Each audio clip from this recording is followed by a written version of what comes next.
Now, the energy giant Shell says the oil spill in the North Sea has been drastically reduced. Ecologists warn it could take up to 20 years to clean up. It's after the Anglo-Dutch company was forced to admit that more than 200 tons of crude oil leaked into the North Sea. It's said to be the worst spill in British waters in more than a decade and began last Wednesday.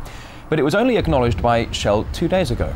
Adam Ramsay from the UK-based People and Planet student organisation thinks Shell and the government have been complicit in oil industry cover-ups for ages.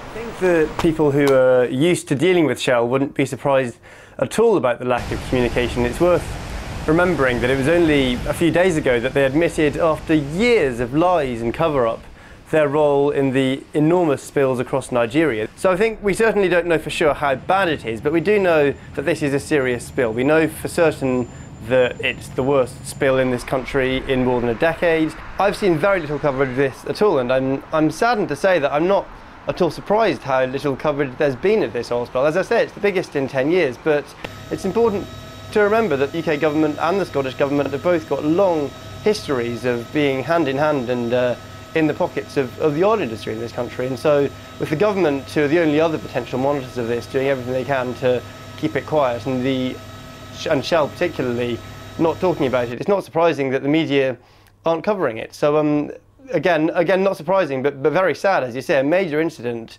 really not reported in the UK press.